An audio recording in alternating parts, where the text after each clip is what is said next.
Okay, So but when we you're got saying the stargates. gates are going to open, you're talking about the 12 that have been taken over, so to speak. Those, I'm assuming, are not going to open. Oh, yeah, they're opening them. They're going to be And open. we're opening the others. The Guardians are opening the others. Okay, even though they were taken over, they're able to go in and open them. Oh, yeah, they open them into the black hole wormhole systems. Oh, into an, okay. Yeah. Well, you That's can not a still good use them, place. except it takes you into fall systems. Right. Yeah. So, and that is so what is there has happening to be on this alternate stargates that are going to be used. planet. And that is what we have been helping the Guardians actually bring. You have to. They need to be activated. They're very old, dormant systems, but they're rescue systems. Okay. And at this point, the reason why the Guardians are even speaking publicly about this information in interviews is because in I think it was March 25th of 2007, something occurred in the solar system that just shut the program down. We are on a 200-year evac program, period. And that's it. The gates are closing permanently. The gates are closing in this galaxy permanently in 200 years. When you say something happened in the galaxy, can you explain a little more? I'll get to that. Okay. Yeah, Okay, well, there's some great. other diagrams for that one. Yeah. This is looking at one of those core flows, just its structure, and there's a pillar, a chamber inside of this. There's Merkaba fields that activate, which we'll deal with later if you want to see some of those pictures. But this is one of the Navajo core flow gates. Now, the other ones that aren't shown on here that look like the lotus petals, they're usually the flows that when a stellar activation cycle happens, they're usually the only ones that open because they will take you to the next density level up or even 2 densities up. They'll give you vertical ascension, but not diagonal or going back in and back out again.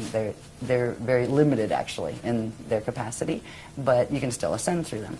When the planet, and the only time they open these is if they are seeding a new race on the planet or if they are evacuating a race on the planet. And these core gates are opening on the planet because this is an evacuation. We have a 200-year warning because something happened with the sun that is it's not going to be, one is not going to be able to live on this planet by about 2976. And it's going to be before that, actually, but that's when it explodes from what they said. We're in a timeline, and we're stuck in a timeline. Voyager's mentioned it, that if we didn't make certain changes with this stellar activation cycle and reach a certain level, we were going to get dragged into a probability alignment in which the planet literally exploded because of the mechanics that were occurring with the Zetas and different intruder races, and that is a probability line we got stuck in, and that's why we are on an evac order, and that's why we're speaking about it publicly. There are things we can do. It's not like the world is ending. No, in fact, this is really good because what could have happened in 2012 isn't going to. But there's certain ones that really want these things to happen, and I will talk about those a little bit in a little while. But this is the core gate structure. And it's it's very detailed. I just really put these up not to read every little thing to you, to let you know and to let the public know that they are there and the sophistication of this material. This is why talk about me, I'm not important. What's important is look at this material. It blows my mind. Yeah. I look and the breadth of it. I mean, it covers everything from stargates to biology to cosmic structure to pre-Particuli physics. I mean, it's an amazing body of material. If this wasn't serious, they wouldn't be giving us this information. So anyway, that's the core gate structure, and they are activating the core gates. If you want to see how a core gate would sit on a planet to get an idea, this gives you an idea. That's just like a landscape painting behind it. It's actually a mural that I did on my wall in the house in Arizona we lived in. But it shows, right, here's the sky, and here's like, the land, and here's like the subterranean levels below the land, and going down to the core. It shows how these gate flows work when they're open. And there would be 12 of these on the planet. And when you would pass into, you wouldn't see this thing standing in the air. There would be a certain field, and only if your DNA was keyed to it would you even know it was there. If your DNA was not activated to be in a co-resonant energy form with that structure, you'd walk right through it, past it, not even know it was there, and you'd still be in the same place. But if you have certain things activated in the body, in the DNA template, in the light body, in the spirit body structure, etc., in your anatomy, you would be able to see it, and you would know where to stand in it, and you would know what to do and how to breathe, and you could use it and go in Ascension. Okay, so the 12 stargates that we're talking about, which have been interfered with, let's say, they're located at certain places on the planet, Yep. physical places. Yeah, Okay. the outer ones are the ones that fell.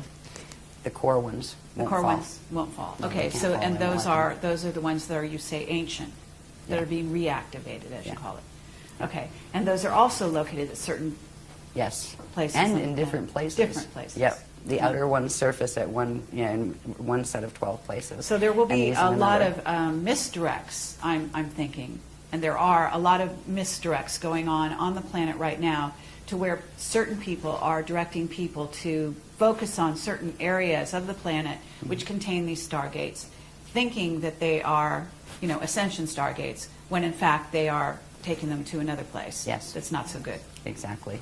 Okay. Yeah, what they are being guided to fall stargates. So they're not called stargates. They're called wormholes, and wormholes Okay. lead to black hole systems that are finite life systems. And right now they are feeding on our living system and killing it, basically. And that is why the intervention is happening. That is why the Navajo core gates are being opened, because we didn't stand a chance in this one. There was planned by, let's just say, the negative ETs and visitors, that there were 5 other occasions that extinctions were launched on this planet. They were before the humans were on it. This was going to be the 6th extinction, and it was scheduled for 2012. And because of what the Guardians are doing, that is not going to happen. We're not fighting with anyone. We're standing. We're standing in the frequency as the Christ, and we were being taught Masters Templar mechanics to be able to assist them. We're the ground crew, just like on the other side you have what we call the Metatronic crew that are working the Atlantean Death Star Merkaba stuff that is what runs the wormholes. There's a whole bunch of people running around thinking they're doing Ascension Yes. that aren't. And that is what is heartbreaking. Yes. When I started to go public with the Guardian teachings, like, oh, great, it's going to be great, and the New Age movement, and everybody, we're going to love each other. Oh, my God. I ended up like the black sheep in the New Age movement. Why? Because we exposed the teachings of Thoth. Not any of the people here. We exposed the records.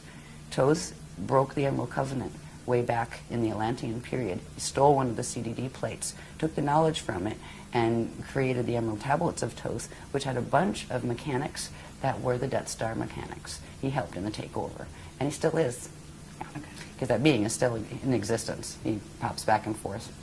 He can travel through time in his little Death Star Merkaba.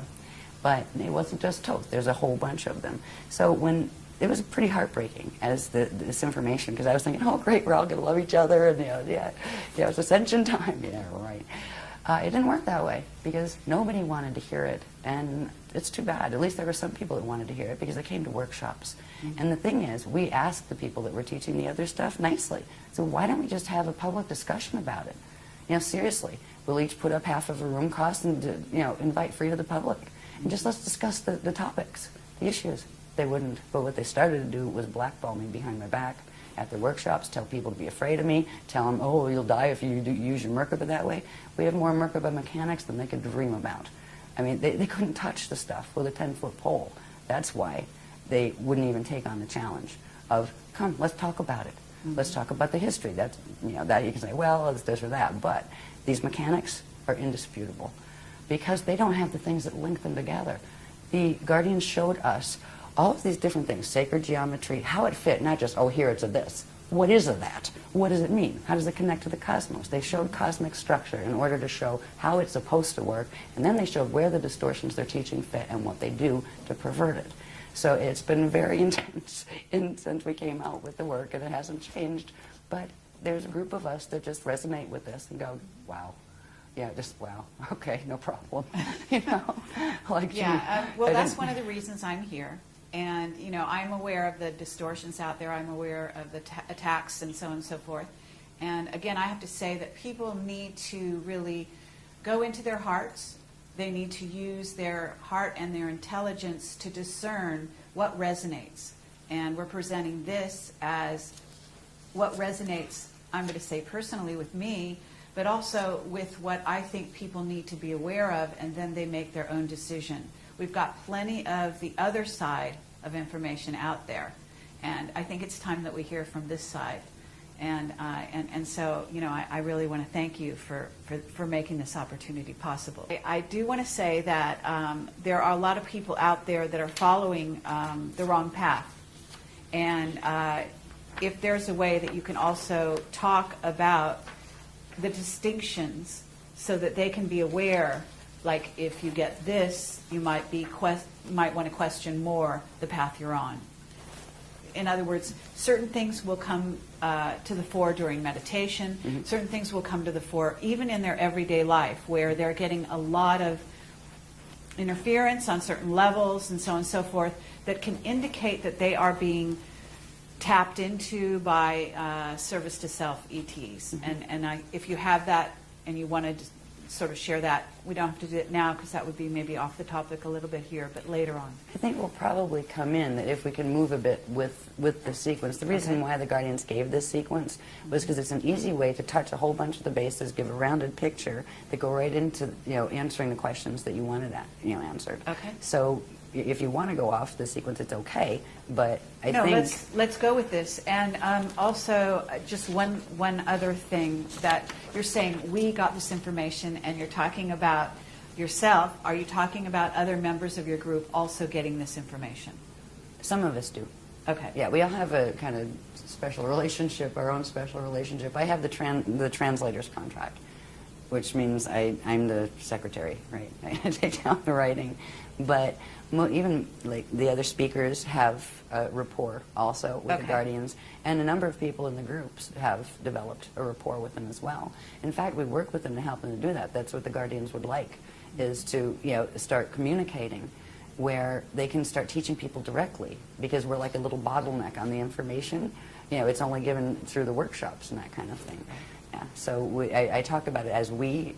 Not that I'm a plural, but that there's a bunch of people that are interacting with the Guardians directly. I'll just go really quick on these then, because there's another point I want to get to. That we can pop through these, but I want to bring something up that's very important. As far as telling the difference between some of the teachings, too, this in general is just showing basic Stargate structure, like how they work. When you have the core gates we saw before, these are what happen when you have those other flows that happen, the lotus petal flows. When you have a Stargate area, you have two vortices of energy, one electrical, one magnetic, and when they activate in the center, they come together, and one goes down, one goes up, and they form what's called a Biveka Merkaba field. All right, and that Merkaba field is, well, what does it mean? Moving light body, Merkaba, right? The Merkaba field is the field that actually, if it's around you, if it's a natural one that occurs around you, it's also occurring within you, and that is what allows your atoms to bond with their antiparticle and transmute and transfigure so they can go through gates. So this is basic Stargate structure as far as the Amente gates were structured on this structure and those kind of things. There's more to that. There's the Merkaba part.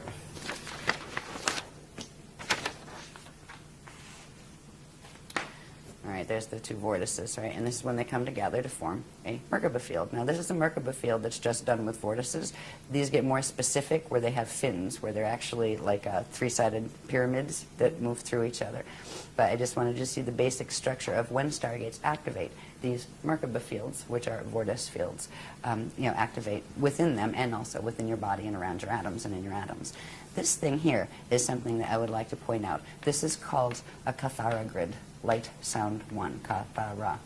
It is literally the radiation template upon which everything in the eternal life systems are structured. It is the first creation template, and it has very, very specific proportions. Some people say, oh, that's a tree of life, but actually, if you look at it, it isn't. It's actually the tree of eternal life. When you see something that is different than this, say it has maybe 10 of these centers instead of 12, right? This has 12. Or maybe it's longer and skinnier, or it doesn't have the lines in the same way. What that is a twisted radiation creation template. And it's passed off as a tree of life. In certain teachings, it's actually the tree of artificial life. It goes with what's called the Death Star, Atlantean Merkaba mechanics, the Metatronic mechanics.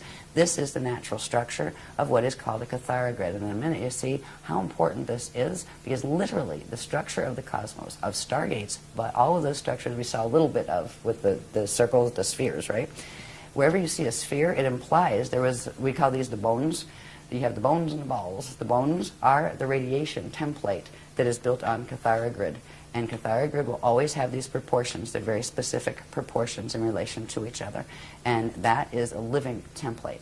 And with that template and the structures built upon it will be living. Our body structure, we have one that runs through our body that right now is very mutated because of the planet, and we'll see that, a little bit of that later. But we are moving to reactivate the natural imprint. So the Cathara grid I wanted you to see because it will help you understand the maps. You're going to understand stargates and wonder where, okay, if I ascend, where am I going? Right? Seriously, like if you're going to leave, where are you going? Do you even have a clue as to what the choices are? You know? Like, they've shown us where these maps go. This is the beginning of understanding maps. I'll just show you this really quick, because this is showing, there's a sheet that talks about, I'm not going to talk about all the proportions right now because it's heavy detail, but this sheet explains about how this actually controls how particles interact with each other and all sorts of things, from angular rotation to particle spin of particles in universes and that kind of thing. So this is just showing this specific proportions that is very important. So when you see something using as a sacred geometry, this structure that is not built on those proportions, it is actually representative of one of the other teachings that is teaching distorted template mechanics that have to do with wormholes and black holes. All right, so anyway, next one, please. Interesting. Yeah. The more this came out, the more horrified I was. I really was. I was like, oh my God, please, you know, I don't want to have to talk about this, right? It was very hard. Now at this point, I have to have a sense of humor about it. You know, where it's, okay, so I am the pariah of the New Age movement, whatever. Somebody has got to let people know about this. That's why I still do, because it makes more sense than the other stuff that's being taught. And there's so much love in these teachings and in caring about people enough. Like, okay, so you might be mad at me because you liked that paradigm over there, and I just kind of don't mean to be a whistleblower, but if you're hurting yourself with that Merkaba, maybe you should not do that, you know? Anyway, go back on this. Sorry. This is showing simply, remember that little Cathara grid structure, right? Well, here's one. Here's another. These cluster, all right? These are radiation templates that cluster to form very complex structures. This particular structure we call the Stairway to Heaven, all right? One of these Cathara grid structures would hold 4 density levels of our local universe, all right? Let's say the Milky Way galaxy, but there's actually more to it than the Milky Way. So that would be like our local universe. It actually includes Milky Way and Andromeda M31 galaxy, all right? And it's connected to another one. The one at this angle, 90 degrees to it, would be considered as parallel. It also has a light field that goes with it. So these are intricate structures that are formed from these templates. And where you see these structures, these are the bones again. You will have spheres of energy and spheres within spheres built upon them. So there are various levels. These are called the Veka systems, and 4 Vekas come together, and at the center an Eka system forms. And the Eka systems form a cluster, and they form what's called an Akasha system. Then there's an Akasha A system and Akasha Aya system, and they all form this big cluster that's called the Yukatharista body. The Yukatharista body is one cosmic creation body. Now, our own personal anatomy has these levels to it. All right, they connect to those levels of the cosmos that we were born into. And full ascension is actually turning back on in our atomic structure all of the frequencies involved with all of those spaces. So we're down here in the Veka worlds. The next thing is we have to move up into the Eka, and then from the Eka, this is the long way to ascend, by the way. That's when the gates are working well.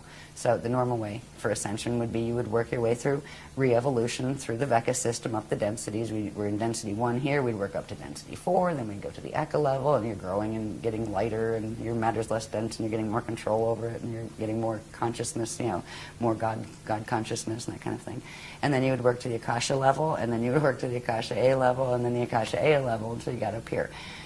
At any one of those points, you could experience the Christ star turnaround, and it would take you to the next level, right? Then there's the quick way to ascend, when it's an evac situation, and that's what we have, where these are called harmonic gate systems. It implies that it's built on a system of dimensional harmonics, which means you have to take them in sequence harmonically, one by one. It's the slow train, right? There's something called the transharmonic continuum that actually runs between them. It requires a very specialized type of Merkaba vehicle and accelerations in the light body and spirit body anatomy to be able to do it. But those core gates, which are also the Navajo gates, they're also called the spanner gates, they are able to do that. They are transharmonic, where they can actually jump the scale. So you could jump from here to here, or from here, you know, to there. So you can move you have more liberty of where you can go in Ascension when you ascend. You're able to actually, you become a time jumper, basically. Instead of just a straight, ascension the hard way, you go boing, boing, boing, boing, that kind of thing. So that is the system we're working on, because at this point, all of the natural structures of the outer gates have been damaged. The Amenti gates are damaged. We are stuck down here. And the same thing is happening through the Milky Way. It's not just here. It's not just in our solar system. Our solar system is a mess, but the Milky Way is a mess too. That black hole at the center, that's not an accident. That was done on purpose. That was done 360 billion years ago. Milky Way actually used to be a part of the Andromeda galaxy. And it was literally forced into what is called fall. And now there's many light years between them, at least a couple. I forget how many light years were between them, 2 million light years, something like that. But they were once one. That is actually our home galaxy, the Andromeda M31. But right now we're in the Milky Way, which is a fallen phantom part of it. And there's still, it wasn't a full fall system until recently, when certain changes occurred that mean the quantum of energy going into the negative fall path is larger than the one pulling back the other way. And at that point, it's a galactic evac where they're pulling out the ones who can still go. The consciousness that can still follow the ascension path is being evacuated out, because the gates will close. Once they close and the system falls, that system won't immediately blow up or anything. It will have a finite lifespan. It no longer has the direct currents coming in, the inflow of currents coming in from the larger structure of space-time and source. So it becomes a finite system that feeds on itself until it eats up its own quantum, and then it implodes and goes back as space dust. So we are at a crossroads, a huge crossroads right now. We are on a planet that is going in the fall direction, but this planet's actually going to take that path I mentioned, the step-back path, but that requires losing its body, and it's going to do that. Not while we're on it, but that is what we're headed for. But right now we have 200 years before these gates close in the Milky Way galaxy, and that includes here. So this is why they're giving the advanced ascension teachings now, and this is why crazy people like me come out and talk about them with the vocabulary, because we could use a dictionary on this. No, I mean, I expect people, it's good if they go, what did she talk about there? I don't get it, or go investigate. You see, right. We're not here to answer all their questions, actually. Okay, well, I don't mind. Investigation is getting involved. And if they get involved, they learn, and then it becomes part of them. Well, so when we see the structures, when I'm showing things like the structures, these are structures that are not known out here yet. They have words that describe them. They have names for that structure. That's a Hara body, or that's a Yucatharista body, right? Or that's a Veka, and that's an Eka. These are part of the actual templates of the layers of creation, going all the way back up into expansion into God's source consciousness field. They are the literal bones of our space-time orientation. So they are time references. When I talk about a Veka system, that is down here, closer to where we are in a Veka system, right? When you get up to the next level of ascension, there is the Eka system, which is at the core of 4 Vekas. Then you get up from there, and you have what's called an Akasha system, which has a set of all the smaller ones inside of it, right? And then an Akasha A system, and then you go into the Yucatharista system, which is really, they are words to describe things that make perfect sense, to the people who are describing them, the guardians. They're words in the ancient, what's called Anahazi language, which was the first spoken language in this time matrix. So a lot of the language that is used, that it's like, what is that? It's translations from those languages. Okay, does Anahazi relate to Anasazi? Actually, it does. Okay. The Anasazi were connected to the guardians. Actually. So did they ascend? Is that why they disappeared? Some of them did. Others, they were actually raided, from what I heard. They were raided and overtaken by another group, and some of that other group became Anasazis as well, where they became violent. And the original ones weren't like that, and yes, some of them were evacs locally, is what I heard. Okay. The Kabbalah is got to be, I'm going to just say it here, to my understanding from what you're telling me, is that Kabbalah is not the positive ascension path. I would put this way, in relation to the Kabbalah, or the Bible, or the Quran, or any of the texts that are out there. There are elements of truth, all of which came from the original teachings that were on this planet. There were 12 legions of the Christ, 12 bodies of teachings that went with the CDD plates. There are pieces of those that have wound up in the religions of today, and there are distortions in all of them as well, which means they all carry a mixed path. Okay. And the way to tell, it takes a while to develop the sensitivity, but there's something inside and visible of everything, be it a cup or a cosmos or a set of letters written on a page. There's something called an encryption. An encryption is this very specific radiation signature that is underlying. It's in the dark matter template. When you get to a certain point in DNA activations, which sensitize your inner senses in your body, you can know with direct cognition. You can read a sentence and know which part is taking you in which direction. So anything, like the Kabbalah, there are some beautiful things in the Kabbalah. And they also use a mutated tree of life because they don't remember any different. And they were tricked. Just like there's a lot of great things in the Christian religion that are, true to form, and a lot that aren't. There's been trickery ever since the Atlantean periods here. Well, there was before too, but that was the big showdown for trickery. And what we have now are the trickle-down ideas and piecemeal memory and piecemeal history of what could be salvaged from that time. There's a reason we don't remember. We'll get into that a little bit when we get into that stuff I talked about at the end that was important. But our stance isn't to make any of the other paths wrong. There's only one that we actually will stand against. If they're directly teaching Metatronic Death Star Merkaba, we have to address that. We don't address the people who are teaching it. We feel bad for the people who get caught up in that. I feel bad for anybody who's contacted by Toth. Because, well, I've known Toth in other lives, and I've known Toth in this life. And he once upon a time was a speaker, an Emerald Covenant speaker. And he broke the Emerald Covenant, and he decided to go with the Anunnaki races and go into a fall path and stole the technologies. And part of what he did is why this planet is going in the path it is now. So it isn't the people that, we don't blame the teachers of those things, or the people listening to channels and they don't know what the heck they're listening to. I mean, oh, great, it's cute and it's fun and it's lovely, and right, check its resume. But how do you? We're any of the religions, any of the New Age or the Old Age religions, there's good and there's not good in both of them. And it's almost like you need to feel out and to feel what works right for you. But don't limit yourself to just saying, oh, well, it has to be the Jehovah God, or it has to be the Allah God, or it has to be the this God or that God. You can call God whatever you want, but God doesn't really need you to call it anything. It is beyond gender qualification. We were created in the image of God, all of us. And that doesn't mean we are all male or all female.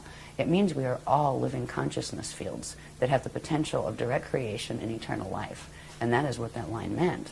So the Kabbalah is fine, certain parts aren't. Same applies to every paradigm that is, traditionally on the planet, and a lot coming in from the New Age, except for the Death Star mechanics. They're very direct, not sacred geometry. So, if that answers that question. Yes, absolutely. Okay, Thank you. good. Alrighty, where are we? Back to this.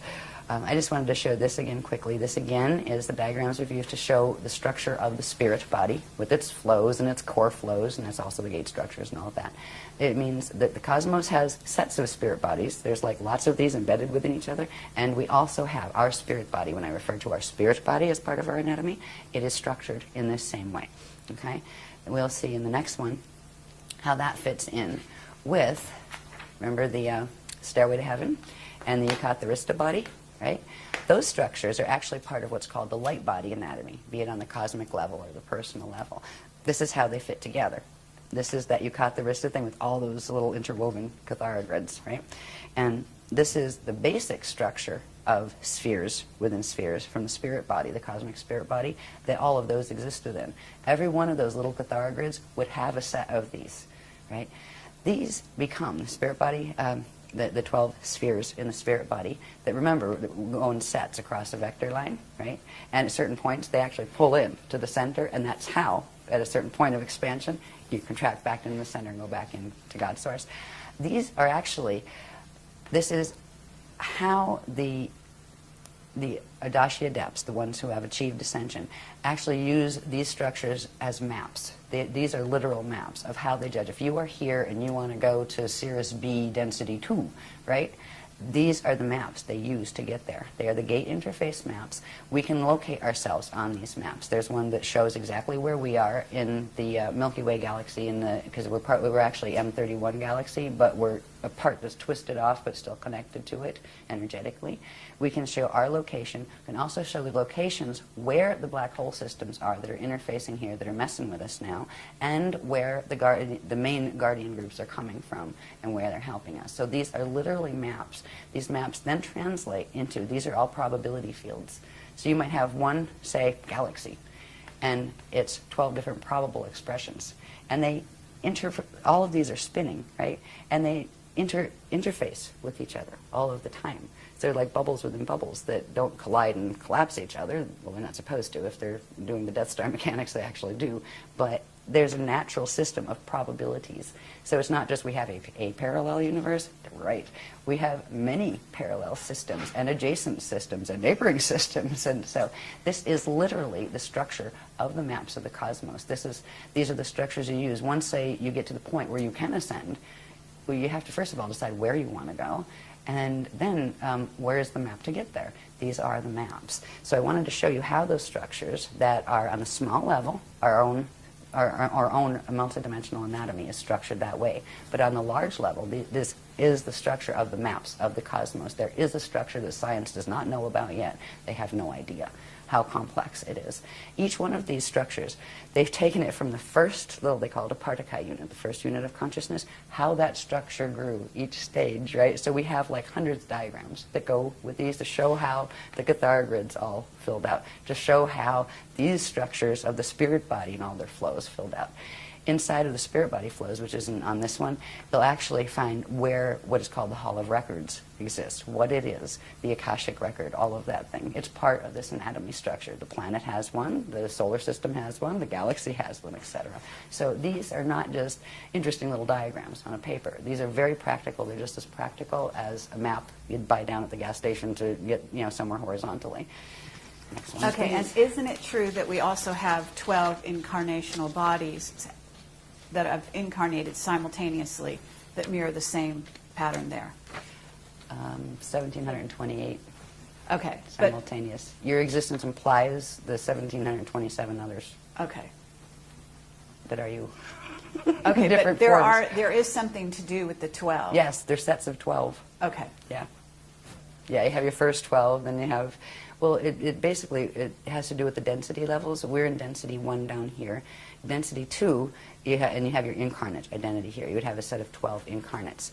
And if you put those 12 back up to density 2, you would have one soul, right? That is your soul, your density 2 level of identity. Now, that one soul would be a group of, 11 others. It's part of a set of 12. Sure. And you pull all those together, come up to density 3, and that's where you are an oversoul. And that oversoul is a part of a group of 12 oversouls. That you pull it up to density 4 is an avatar. And then you have a group of 12 avatars, pull it up to density 5, and then you would have your Rishi identity, which is your fully formed Vecca level identity to come into the densities down here. But there's other levels of identity that go up beyond the 15-dimensional system. Those 5 densities that I just talked about each have 3 dimensions. So there's your 15-dimensional stack right there in one time system. So does that help? Yes, Yes, that's and great. 12s. 12s, Yes. many 12s. Yep. This is just a real quick glimpse to show that these time cycles that we've talked about in relation to these structures, they are quite specific. These were given as far as time frames. One time vector here on this planet, and they're using translations into Earth time. As we know Earth time, one time vector is 738 years. One time continuum is 4,426 years. One Uego is 26,556 years. A Uego time cycle is a Stargate cycle. That is when the stargates on the planet open, once every that period, right? Right now it's distorted into what are called the false Yuga cycles, and we'll show you what that is at the end. But these go all the way up. There's galactic levels, there's universal levels, and these are the structure of time and how it works, and that yes, you can take it right into periods of time. It is because we are in a stellar activation cycle right now, and the last one was 26,556 years ago, and it failed. The gates did not open. They had to be shut closed because we got raided. That was called the Yanni Massacre period, where it was there was a lot of ships mowing people down, actually, in that one. Okay. Beam ships. And was this, we're not talking about Atlantis here, we're talking prior? There were several phases of Atlantis. Okay. All right, the last phase of it, the last pieces of it went under in 9558 BC. But way before that, there was Atlantis. There was in seeding 1, there was an Atlantis. In seeding 2, there was an Atlantis. And on Terra, there was an Atlantis. That's where it all came from. And a Lemuria. You had Lemuria, Lumania. There were different spellings of the names, but they were the same places and the same soul groups inhabiting them. Yeah. So this was like the 9558 BC period, the last period, that was like the late Atlantean period. So Okay. there was a lot of Atlantis period anyway. But these Stargate cycles, this is the cycle that our gates open on. This planet's gates are supposed to open on the 26,556-year cycle. It's now been shortened because of what they're doing to the planetary grids and the Stargates and the Templar to what's called the false Yuga cycles, which is plugged into the precessions of the equinox, which is not natural. And we'll look at what that is about and when that started, because that really came into fore about 13,000 years ago, when a major victory on, and this was an Atlantean drama, a major victory on just, let's say, the dark agenda side had occurred. They created something called the Toral Rift. It is a time rip. And they literally plugged Earth's Templar into this time rift and knew that when it came to the next stellar activation cycle, they would use it to draw Earth in. It's not just Earth they're after. Earth connects still to its corresponding planet, or star actually, in M31 that is called Eartha. There is still a direct energetic link between the gates. They're after M31 as well. So it's much bigger drama than people here realize. They're not just after little Earth. Earth has always been a fighting place because of its connection to the larger universe, and because it was connected as part of what was called the Crystal River Host. That was when, a long, long time ago, 360 billion years ago, when the Milky Way fell out of M31, there was a whole collective of guardian beings from various other, I hate the word ascended just because of the way it's misused down here, of the Adashi Adepts, people who formed a coalition to assist in trying to re-evolve the Milky Way back into its natural position so it could continue as an ascension system. So, excuse me, I'm getting interrupted. They want me to go somewhere else. Okay, I don't know. Sometimes it'll happen. I'll let you see that. I don't have to let you see that, but I did. All right, they're saying go somewhere else for now. We'll come back to that. Okay, anyway. So they don't want me to talk about galactic history yet. Okay. Yeah, I get that sometimes, even when I'm on stage. Okay, where I'll just get a little, hello. Okay. Why are you saying, what is their motivation? And if you want to put this question off till later, we can do that. But what you're saying, they were after Earth, they were after Eartha, and they were after it because of its connection with the larger universe. So why? What is their motivation for taking us down, for closing it off and making it a finite system? Right. What is the core objective? Food.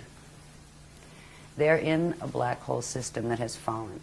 Because of the nature of the physics dynamics involved with creation, the way eternal life creation works, is when a thing falls, it loses its connection to the inflow and backflow of energy from the source consciousness field, which means it gets left with only the quantum it had when it fell. Now, everything is spinning. That takes energy. It uses up its energy, and if it doesn't suction energy off something else, it will implode and go back to space dust return, which is what a system was meant to do, so nobody gets stuck and everybody gets to go home, either as space dust or, whole through ascension, whichever, at least you go home. These groups that have adopted the false creation, they've tried to recreate the creation because they didn't like the consequence their own choices brought to them in relation to the physics reactions to the actions they took. They ended up in a false system, and they wouldn't face the reality that, you can make peace with that. Even if you're in a false system, you can say, well, you know what, that was pretty dumb to get ourselves into that, but we're here and we can handle ourselves with grace. We can still love creation. We can still act in loving ways. They decided instead it would be more interesting to keep themselves alive by using a vampire technology.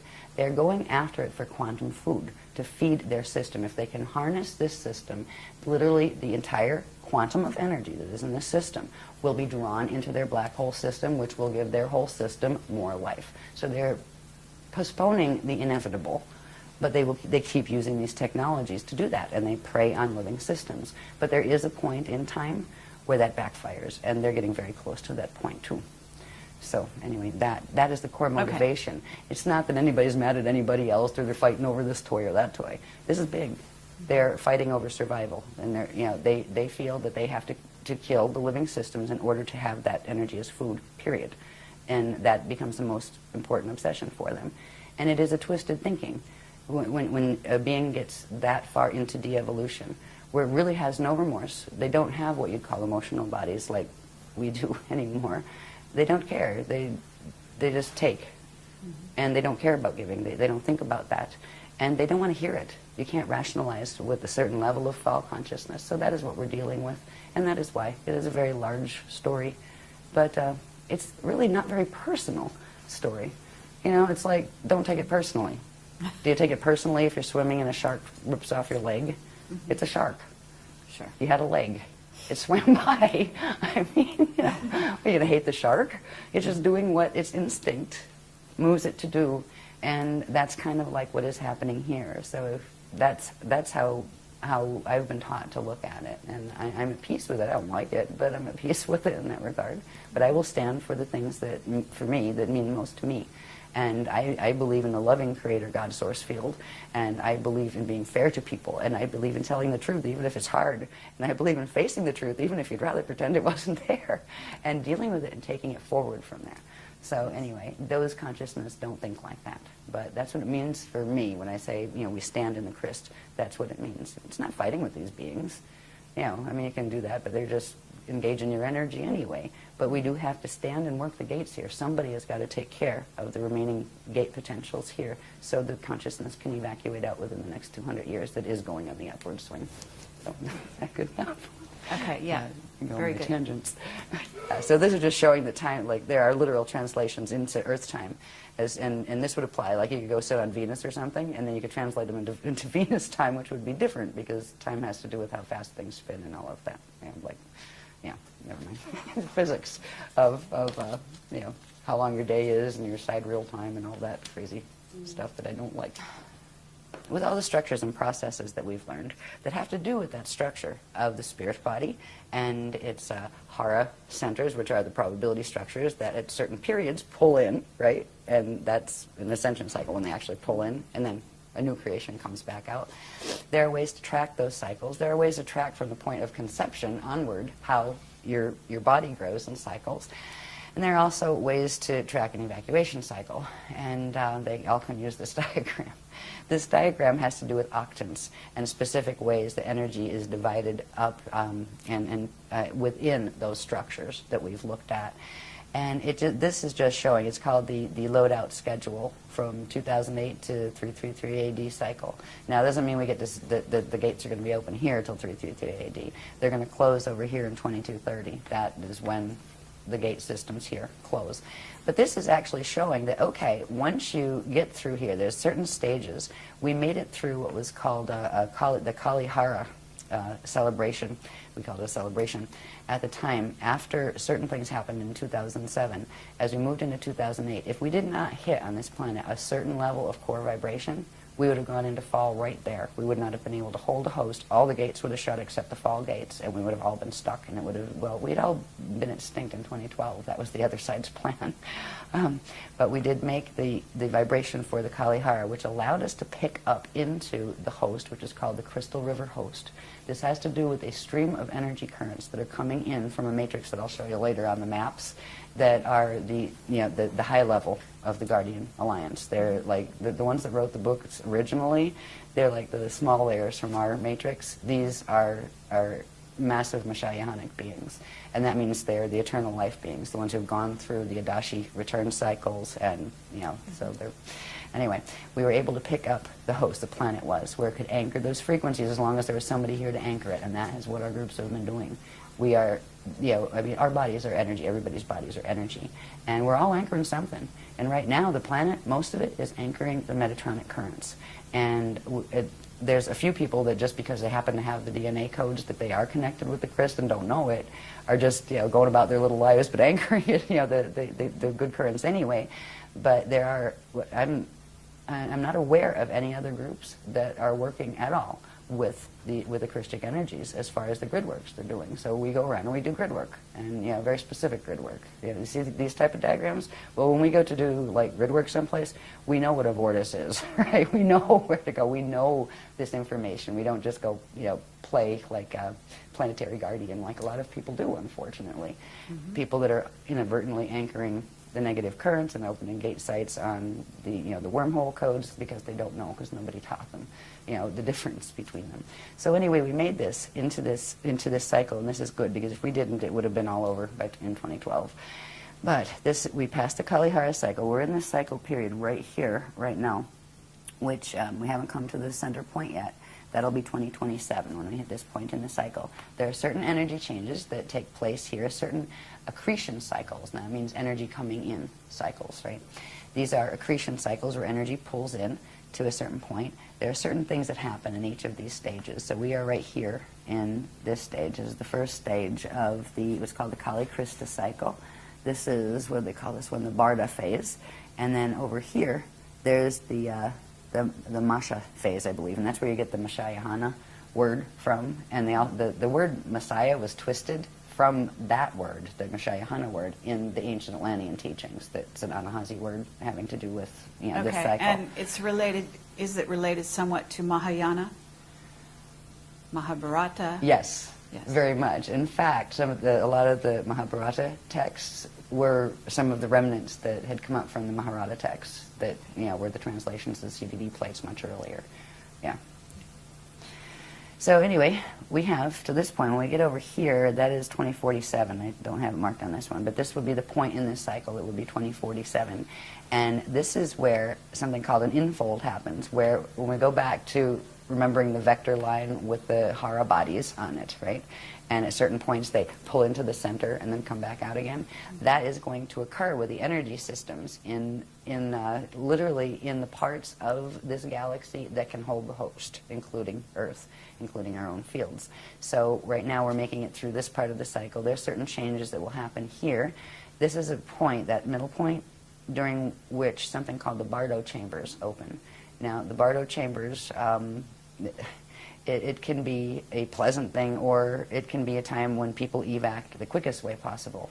And we are still looking at the potentiality of there could be major Earth changes that occur during this period. And that's and at this point, it's like if we get that far, because what's happening between now and 2012 is pretty rough. And what some of the other ones, like those who make wings, have planned for 2019 isn't too pretty either. So we're trying to help keep the grid stable and the consciousness stable just by working energy, as opposed to trying to go out and preach on anything. We teach what we teach. But there are this is a really bumpy period we're going through here because of what the service to self ones are doing. And they are seriously just trying to use this. They're trying to take our planet, forget about us, they don't care. They were planning to exterminate us in 2012 and just use it as torque to drag a whole larger system in to feed their black hole. So when you have an objective like that, you really don't care. They don't care how many people are lost. But the Guardians do, and that's why we're still here. So we're moving through this period now. We're probably somewhere right about here, because this will be 2027. There's some rough spots coming in 2019 and 2022. And also we are in the middle, well, not quite the middle, but in March of, I think it was March 25th, 2007, there were certain things that a particular group of the Raider races called the Borgia that are connected with the Thetans. They kind of work together. They're on the negative side. They're part of the groups that are fighting over who's going to control this beast machine, this Death Star Merkaba here. They did something with the solar gates at the core of the sun, and they forced closed what is called the prana seed. Now, the prana seed has to do with sophisticated anatomy. We all have one, and so do planets and galaxies. When a prana seed closes, it forces the Bardo, and which means it forces this beginning of the death cycle. And our sun is dying as of that point. That doesn't mean it's immediately going to die. There are 15 layers of the dark matter template called the Rasha body that need to separate from the physical matter body. That will be done in 2022. Now, there is a gamma burst that is released, and right now it's being buffered every time one of those, they call them ring waves, solar ring waves, releases. and they will get stronger as it goes into the higher levels of the rings, the higher numbers of those 15. And 15 comes in 2022. So, so far so good. We haven't had any major gamma bursts, that, solar flares that wiped everything out. But these are other potentials that we are looking at as well. Okay. As well as earthquakes and the usual stuff that end times dramas bring. Gosh.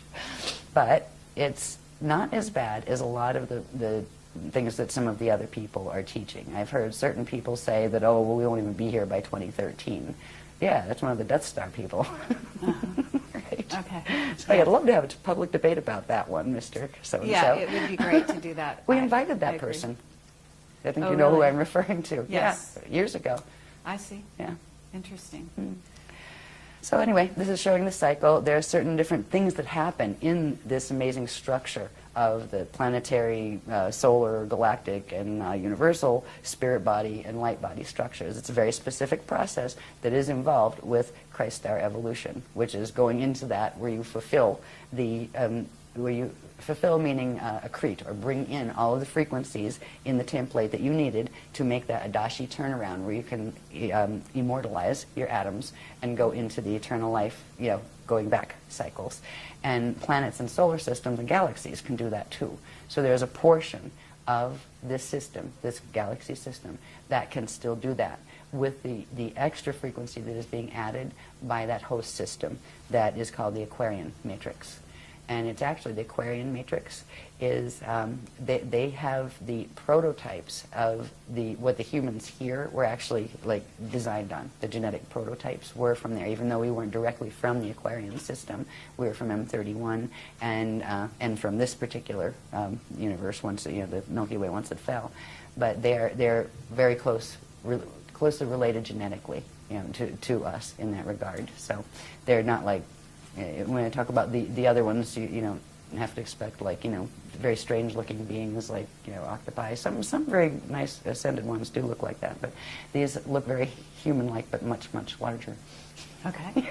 Very, very tall. Yeah. Anyway, so this is the cycle we're in at the moment.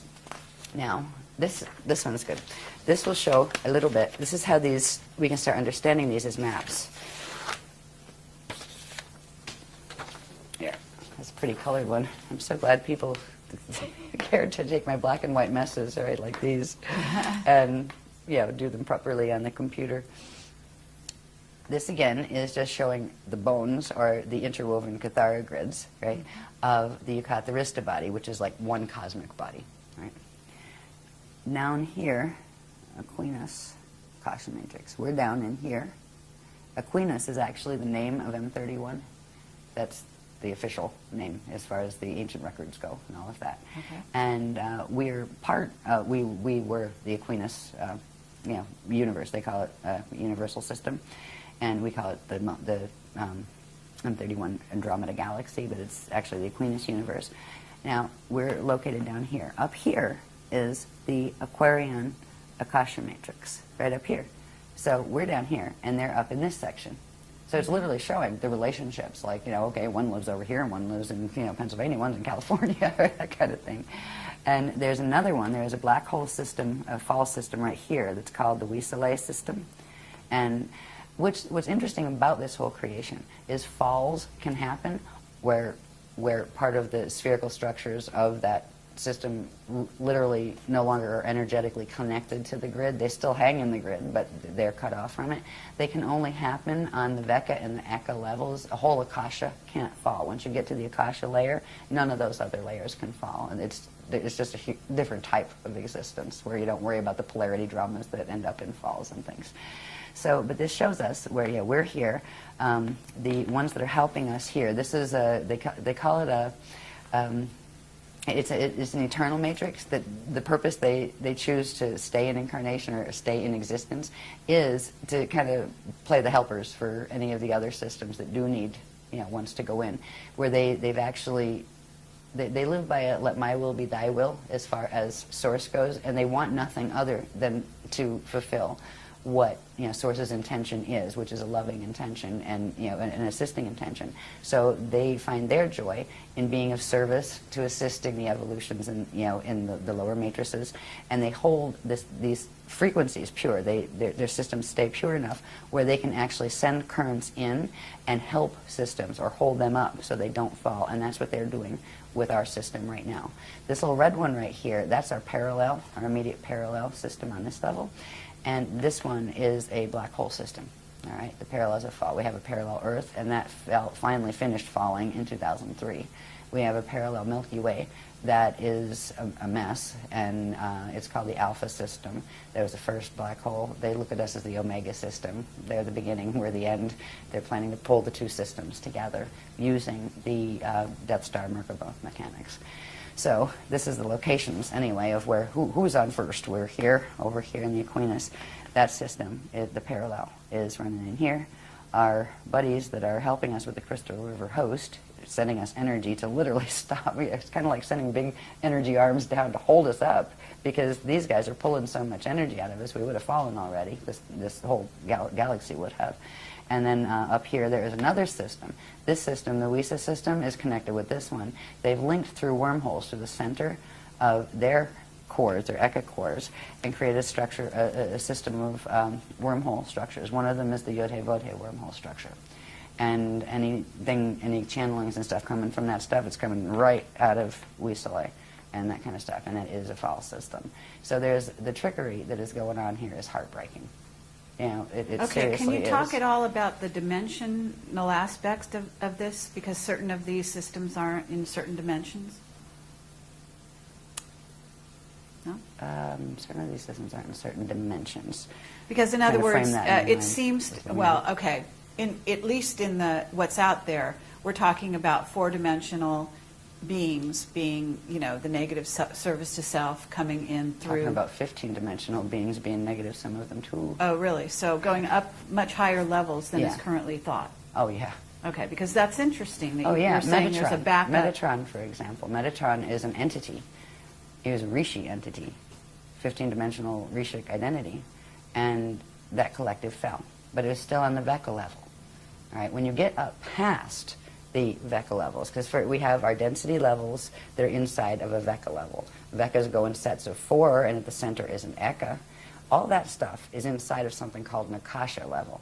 The Akasha level can't fall, but any of the consciousness or the structures below that can. Okay, and what levels of density then are we going down from there? Each set of, each Veka, each Cathara grid, let's say, those little structures that you saw, each of those has like 4 density and implies a 5th density when you cross through the center. Whether you find that Akasha on the lowest densities in the Vekas or up in the highest in the structures of the Yukatharista body where it can't fall, it's all consistently, there are 5 densities and 15 dimensions to each set. They have different types of matter and different density levels of matter. Some are heavier than others and that kind of thing. So, but that part is consistent from the smallest all the way up to the largest. It is just the fineness or the refinement of the matter type changes as you go up into the ones that can't fall. There is a refinement to the energy and the consciousness there that you don't find in the one, in the lower systems, even the best of the lower systems. So I think that's how I would answer your question. Okay, and if you get the light beings that manifest here, that are really manifesting, in other words, they really are light beings, what level are they coming from? It depends.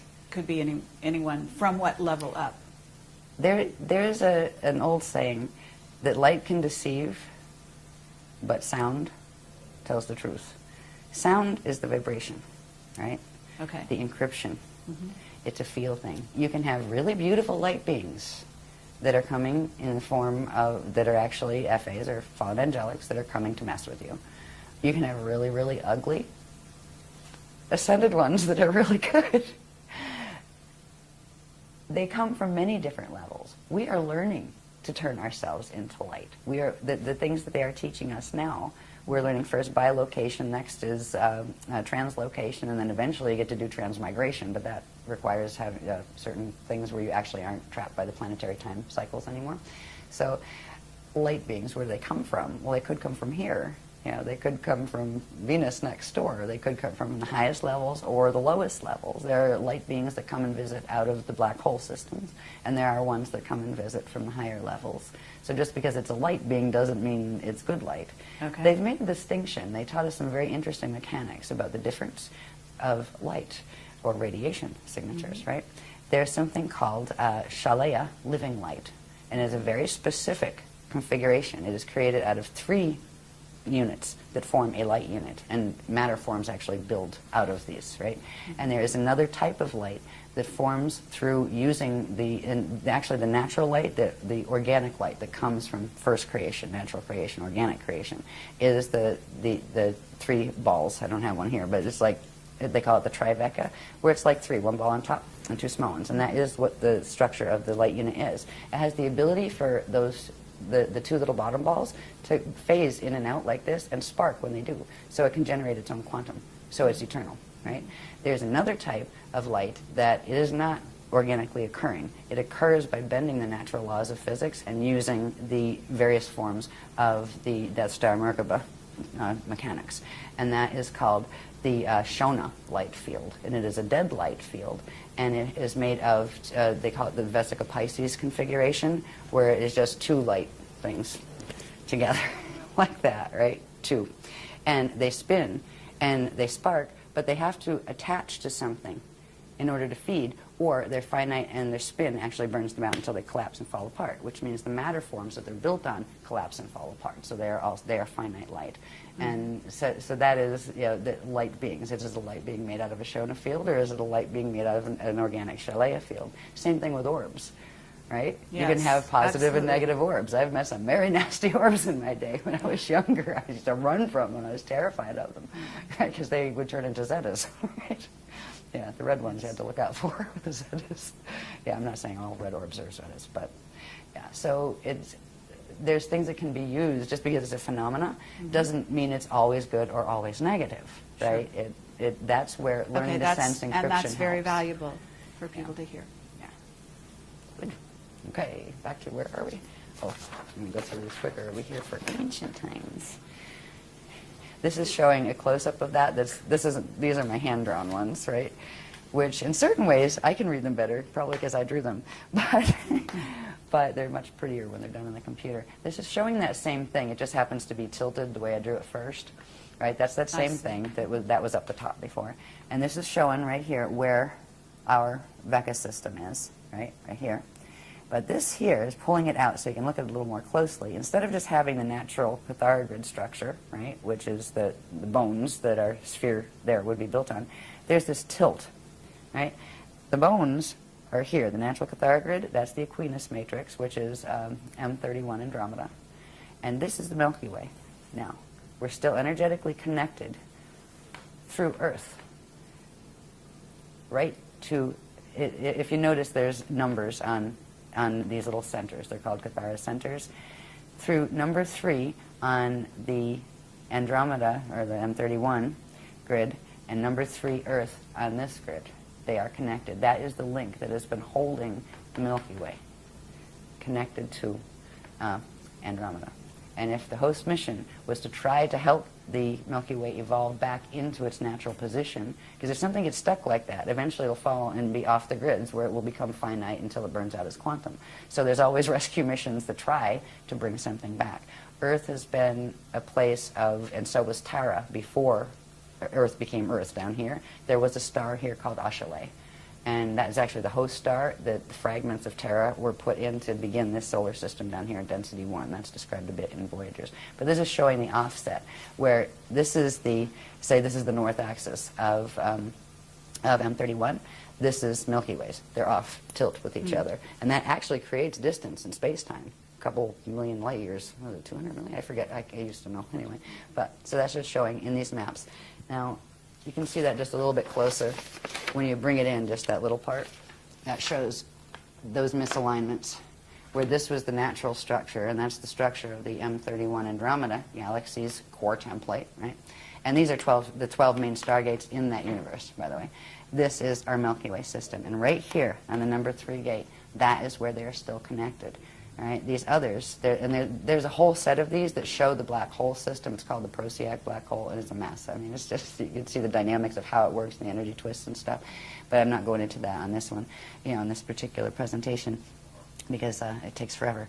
But they're just showing the offset. So, and what this translates into is that distance that we're seeing between M31 galaxy and the Milky Way galaxy. But they are one, and that is our home system. And if we are going to ascend out of the Vector matrices, we have to ascend through there. Anything in this matrix has to go out through where it came in from, because of the encryption that you carry. You will carry the encryption of the gates you came out of, so you need to use them to go back, in the Adashi returns. So anyway, that's showing some of that. Anything more here?